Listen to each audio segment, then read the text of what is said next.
Hi friends, welcome to నిజ జీవిత యోధులు తెలుగు.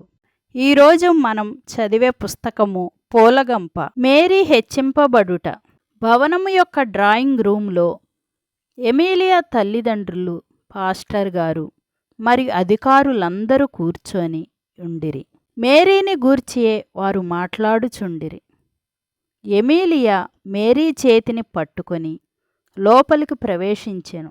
మేరీని చూచిన వెంటనే అందరూ లేచి నిలవబడి ఆమెను ప్రేమతో ఆహ్వానించిరి.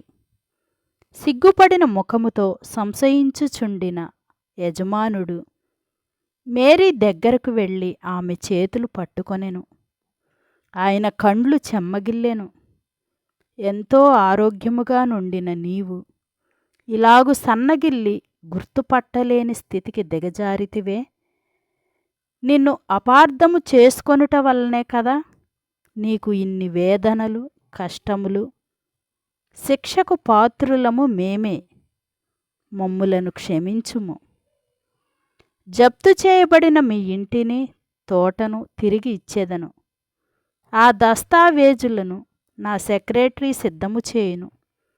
ఎమీలియా చేతి మీదుగా నేను దానిని నీకు బహుకరించగోరుచున్నాను అని ప్రేమతో యజమానుడు చెప్పెను.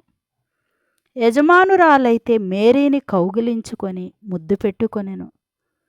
తన దగ్గర కూర్చుండబెట్టుకొనెను. తన వ్రేలు నుండి వజ్రపు ఉంగరాన్ని తీసి మేరీ వ్రేలికి తొడిగించెను. మేరీ ఎంతగా నిరాకరించినను యజమానురాలు ఒప్పుకొనలేదు. మేరీ, నీ గుణలక్షణములే నీకు గొప్ప ఆభరణములై ఉన్నవి. అయినను నీవు ఇంతవరకు అనుభవించిన శ్రమలకు ప్రతిగాను మా ప్రేమకు గుర్తుగాను దీనిని తీసుకొనుము. ఇప్పుడు కాకపోయినా నీకు వివాహము జరిగినప్పుడు ఈ ఉంగరము తప్పక అవసరమగును అని చెప్పి బలవంతము చేసెను యజమానురాలు. లోక సంబంధమైన వస్తువుల మీద ఆశ పెట్టుకొనవద్దని ఆమె తండ్రి చెప్పిన జ్ఞానోపదేశమును జ్ఞాపకమునకు తెచ్చుకొన్న మేరీ, అమ్మగారు వద్దండి అని చెప్పి మరలా నిరాకరించెను. మేరీ, దీనిని నువ్వు బహుమతిగా అంగీకరించవలెను. మేము నీకు చేసిన కీడునకు ప్రతిగా దీనిని తీసుకొనుము. అప్పుడే నా మనసు నెమ్మదియగును అనెను యజమానురాలు. ఆమె కన్నులు చెమ్మగిల్లెను. సంశయించిన మేరీ పాస్టర్ గారి వైపు చూచెను. మేరీ, తీసుకొనుము. దీనిలో ఏమీ తప్పులేదు. నీవు తీసుకొనిన ఎడల యజమానురాలు బాధపడుదురు కదా.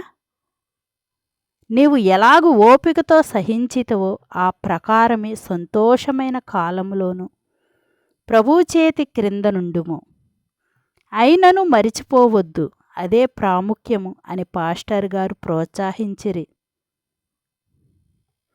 మేరీ యజమానురాలి చేతులను పట్టుకొని ముద్దుల వర్షము కురిపించెను. యజమానురాలు సంతోషముతో మేరీని కౌగిలించుకొనెను. దీనిని చూచుచున్న ఎమీలియా ముఖము వికసించెను.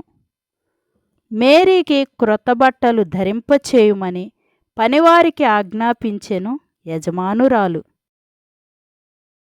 మరిన్ని వీడియోస్ కోసం లైక్ చేయండి, షేర్ చేయండి, సబ్స్క్రైబ్ చేసుకోండి.